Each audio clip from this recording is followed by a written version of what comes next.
Hello, friends. Thank you for joining us again today for another episode of Leadership Synergized, where we spend time talking with leaders that I've been familiar with, but you may be familiar with as well. And we're so blessed in this episode to welcome in my good friend, Dr. Eric Witges.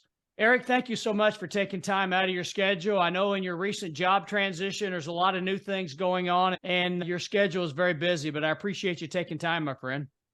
Hey, Kevin, Dr. Smith, I appreciate the opportunity to come up on Leadership Synergized and spend some time with you just talking about something that's passionate both in our lives, both personally and professionally. So I really appreciate this opportunity.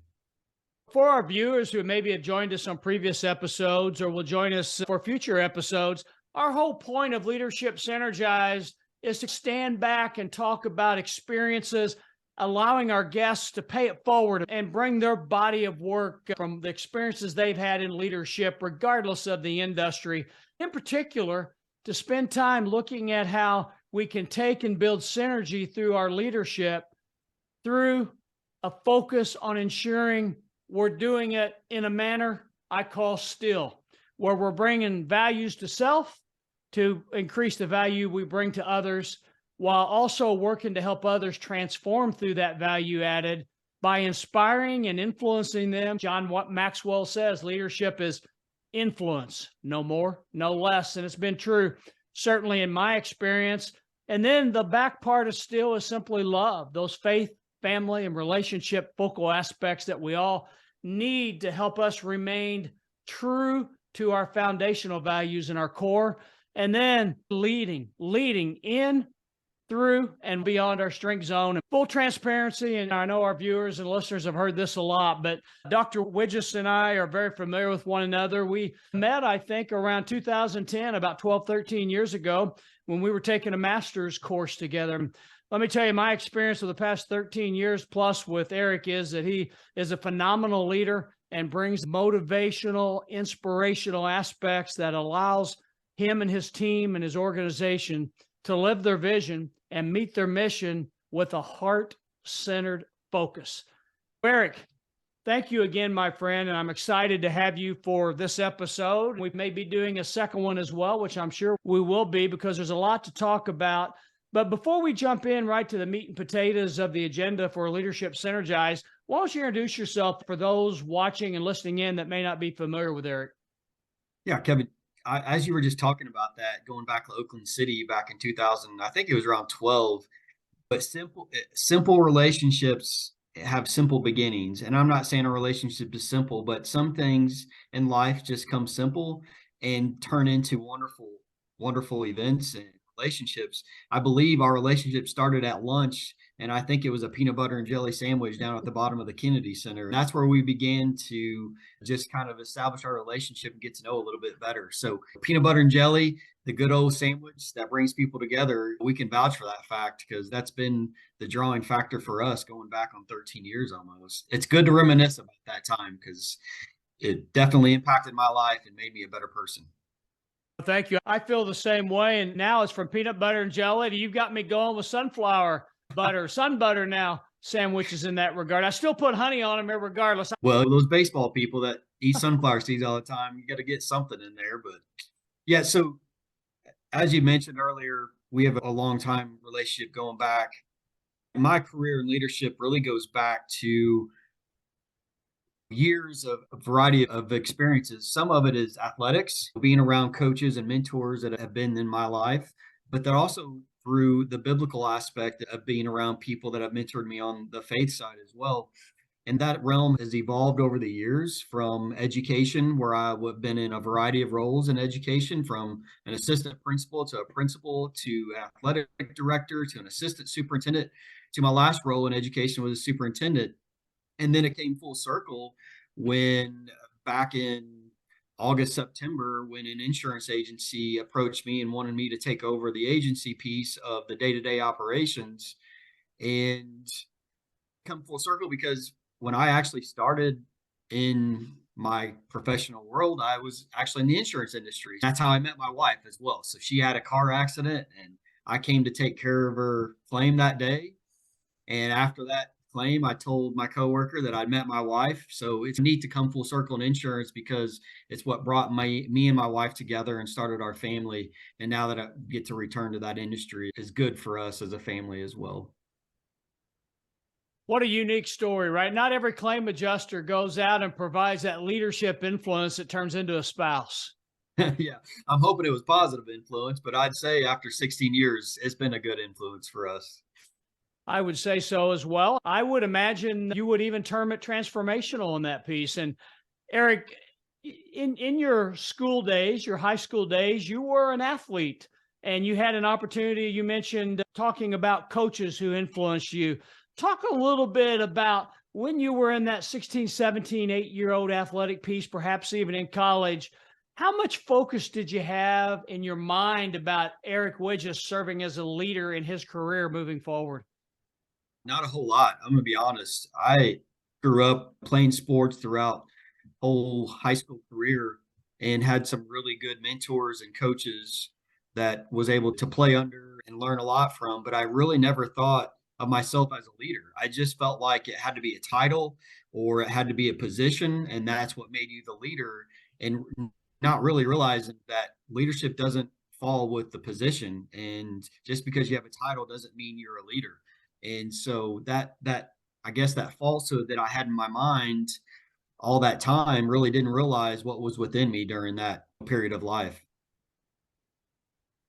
You hit upon something that I think a lot of us go through. And I know early in my career, you're doing a job and you see that next opportunity, maybe as a supervisor or a team leader or general manager or vice president. Sometimes you look and you set goals, or at least I did, and objectives to obtain those roles without truly understanding what the role was. Absolutely. Yeah. And when I reflect back on some of the people that have made that impact in my life, it wasn't the people that had the position. It wasn't the people that had that title. And going back to what you said about Dr. John Maxwell's leadership has influenced nothing more, nothing less. It was really the people that did influence me in a positive manner that I think back to say, man, that truly was leadership. And for them to take that position and know exactly what they had in their hand, their responsibility, and then to use that influence to coach and guide us to who we are today. I went to the Missouri Valley tournament 3 weeks ago up in St. Louis, and I came across one of my coaches, and Coach Belva is his name at Waltonville. And that relationship with him is still ongoing. It's that influence he had on me that ran straight to him when I saw him at the basketball arena and just gave him a big old hug. That's influence. It's not how many points you score. It's not how many things that you accomplish as a person. It's how you influence others going forward and what they do in their lives. That's a great story. And I appreciate you sharing that with the leaders because I would also say, at least in my experience, Eric, and I'm sure you would agree, and I'm not trying to put words on the table for you, my friend, but I think back to those individuals when I was in high school, my younger era. I wasn't an athlete, I had no talent in those physical pieces. But when I think about the coaches whom influenced me, I also think back in the moment, the manner of which maybe their influence was occurring didn't register with me. At the teenage aspect, I wasn't looking far enough ahead to understand or even try to interpolate what they were doing on my behalf. But to your point, years later, you can look back and understand the feedback of maybe what sounded point blank at that time, or you thought, why would he say that to me or she say that to me at that point? How much of a difference it's made throughout life without even realizing it over the past 30 or 40 years.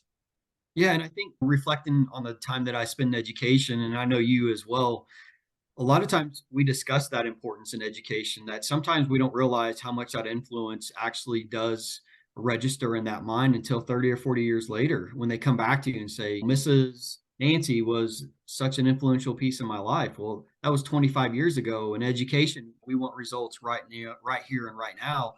But those results develop over the life of, and I'm one that I would vouch for that. I'm a completely different person than I was 20 years ago. A lot of that has to do with some of the people that have played a role in my life. Eric, I'm sure you would also provide some examples of where in your life, whether it was in your school days, early in your career, perhaps even more recently, so to speak, in your career to where the influence that was occurring is something as you've reflected on or you look back on really wasn't the right influence that Eric Witges wanted to have in his life? Yeah, absolutely. I think we all come across those influences in our lives. And at that particular time, it's hard to differentiate how much of that is a positive versus negative sometimes, and depending on what you get caught up with and who you're around and what you're trying to do. But just as you said, the people that have had that influence and maybe have not been a positive light in my world, but I would also say that's probably some of the opportune times that I've learned the most about myself too. About sometimes that I've learned how to be a better leader by following people that weren't good leaders, or been working under some leaders that were not as transformative and not as positively influenced. But I've also learned to say I've learned what not to do as a leader as well. I try to challenge myself in that aspect to follow both positive and negatively, but also to realize influence is going to be positive or negative. It's either way. And when it's negative, we can learn from that negative to turn it into a positive to make that happen for future generations. Eric, you mentioned a number of individuals who have been an influence for you in your life. Anyone in particular really jump out at you when you reflect? I believe your current title is Chief Operations Officer for a, pardon me, for a major Midwestern insurance company. But is there any one individual as you look back that comes to the forefront when you think about the influence he or she provided you? Yeah, right now I would say Howard Stearns. He's an elder at a local church in Harrisburg, and just someone that just had that godly love and just wanted me to see who I truly was in God's image and use that to direct my life moving forward. And up until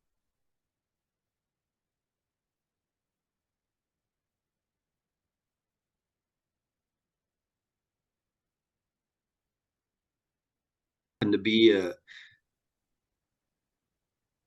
I think God puts people, and I believe that to be true, puts people in your lives when you need it. And Howard was a mentor to me at that time and still is to this day, of what a truly compassionate, godlike figure that can have such an influence on a person, and the humility, the humbleness, the empathy piece that is somewhat frowned upon in leadership, that you need to have these qualities and not have these. But really, when he showed those characteristics to me and how I responded to that, really transformed how I treat people moving forward in my leadership role currently, but also how I move forward in other roles within our organization and with people we come across on the insurance industry.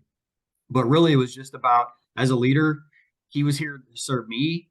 And I saw how much of an impact that had on me, that I wanted to replicate that and compound that in others. Thank you for that, Eric. Any one particular area or strength or skill that Mr. Stearns provided for you that you have taken and built on and made your own? He was really just about listening. And we talk about that in leadership circles as well, is that sometimes we need to be slow to speak and quick to listen. Well, and he just was such a tremendous listener. And that really helped me to be. I think sometimes we think, oh, we want to be the first one to say what we know and how much we know. But he really showed me that when you listen and you gauge where people are coming from and understand their side of it, that it really helped him proceed forward, giving some direction or whatever we were talking about that day. But so what I try to do is, I'm one that does like to take a quick snippet really quick. Oh yeah, I understand that really quick, right? I try to take that and run with it in a little bit more of, I'm here to help and I'm here to help guide them moving forward. It was just that aspect of how much he listened. And that just floored me, that someone of his knowledge and his breadth of wisdom, that he really just wanted to hear me out. And that's the first thing that I go to anymore, is just listening and just being the quietest person in the room, because I am taking everything in. Everyone's talking, and I'm getting a gauge of where they're coming from and what their mindset is, and maybe what they have on their mind. But I just really have taken that approach of being, try to be the quietest person in the room, because then I learn a lot about everybody in that room. I learn a lot about details, a lot about individuals and what they're after and where they're coming from. Listening, that's outstanding. Very critical for effective and successful leadership, in particular, if you want it to be sustained leadership in that regard. Eric, shifting gears a little bit, building off of the impact, for example, that you shared with Mr. Stearns, and thank you for that. One of the areas I know personally I have always struggled with is taking time and serving myself, not in a selfish way, although I probably did at times in my younger days. But Stephen Covey, in his 7 Habits of Highly Effective People, his last habit was sharpening the saw. And it was all about whether it was a vacation, refreshing the mind, or just gaining new knowledge, which, in hearing John Maxwell speak, John promotes quite heavily. And I know you and I have discussed this quite a bit, and we both agree with Dr. Maxwell's philosophy. It's great that we're growing our external skills, but if we're not working to grow our internal values, then we're really lessening our opportunity to bring the highest degree of support and value to the next person, so to speak. In other words, John calls it going from adding value to multiplying value. Talk a bit, if you will, because I think, my friend, one of the great things I admire about you is just your ability to stay grounded and to understand your role in the job, in the organization, in the team, in the friendship, in this world, and be able to bring value and serve yourself, but yet have that mindset that you're serving self to be able to increase the service you can bring others. Well, I appreciate that, Kevin. That's something that doesn't come easy for me. And just taking the time to make sure that I'm in the right state of mind for the people that I'm serving with and working together. Number one, I think for me is really about taking the time to make sure that my mind is refreshed and challenged and energized. And whether that is a day on the golf course or a day at the beach, which is probably our number one vacation spot, is to sit on the beach. And there's just something about the waves and the sand, the air that hits you, that just rejuvenates you and gets you going. But if I'm not in that right state of mind, and if I'm not in that state of mind of engagement, that I'm not engaged in my day-to-day activities, then I don't feel like I'm of use and as a resource to the people that I work with. So I'm very adamant about taking the time to serve yourself, as you had said, and using that time to re-energize and revitalize my mind. My mindset's always been, we have to serve ourselves before we can take care of others. And if we're not truly true to ourselves and truly need to our needs, then we can't take our needs and our ability to serve others cannot be magnified at that point or multiplied at that point, if that means anything. It makes sense. So taking care of ourselves, then we take care of others. But it's always been, encouraging others to take that time off and to do things with their family. At the end of the day, 30 years from now, we're going to look back and we're not going to remember each job that we had or all the people we worked with. What's going to be most important to us is those people that are with us right then and there, and that's our family. And so very family oriented, very adamant about time needs to be spent with family. Taking a day off to go watch the son or daughter's baseball game or softball game, taking that vacation, because it's about installing those memories in them and in your children and creating those memories. So really going back to serving self, we have to challenge ourselves in order to challenge others. And I've always believed that if I'm engaged, my mind's engaged, and I'm willing to work out and challenge others. But it's also staying sharp, as you said, about iron sharpens iron. It's participating in these podcasts, reading books, and always engaging your mind to learn something new. I feel like if we quit learning, then we're going to stop leading. And as the leader of an organization, we always have to be learning the next process or the next best product. It's up to us to do that. And I think as a leader, that's our job. That's our role. We have to mimic that and be willing to put ourselves out there in that realm. Eric, where did that come from, that appreciation for that time to ensure you're serving self to serve others? Is that something that's just been inherent in Eric Witges, or it's something you've grown to gain further clarity with throughout your life and career? Oh, it's something that's grown. I was always of the mindset of, if you take a day off, you're lazy. And if you miss a day of work, then you're not committed to the job. Over time, and dealing with people like you and others, is that if we don't take those days and rejuvenate ourselves and take care of our mind, we're more productive when we do come in. But if we're just going to sit there and go through the motions and say to ourselves, I haven't missed a day of work in 3 years. Okay, great for you. But, what if you would have taken that long weekend and did something with your family or read that extra book or took that extra class? Would you have developed yourself more to have been more beneficial and add more value to your company? And it took me a while to get to that point. I think a lot of that came from just being around leaders that exemplified that and showed me how important that was. That it's okay to leave at 3 o'clock and go to your son or daughter's baseball game. It's okay to take that vacation on a Friday and not come back till Monday. You know why? Because when I come back, I probably am more energized and more motivated to get back to work and have that passion and enthusiasm that I need to be a leader. Influence is leadership. We know that. And when we are motivated and we have that energy to come in that's contagious, that's when we see the growth. And that's where we see the production that we want to see.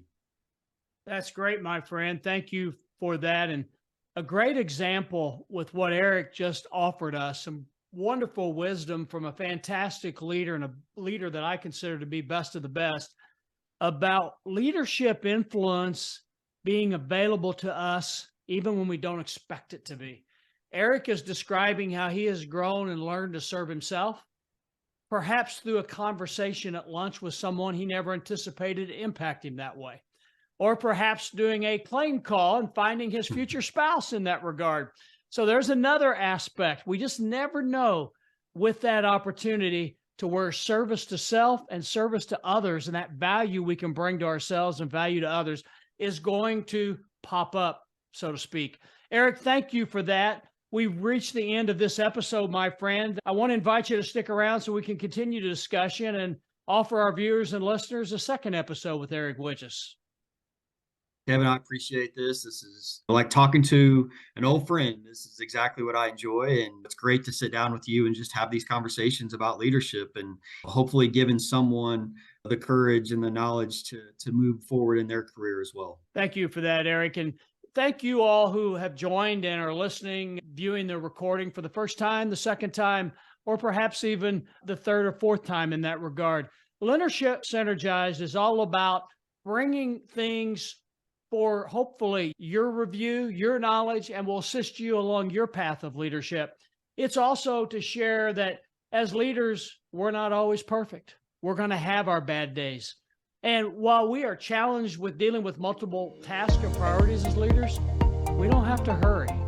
We don't have to stumble and make mistakes because we hurry. It truly is about leading through still. Eric and I will be back with another episode coming up next week.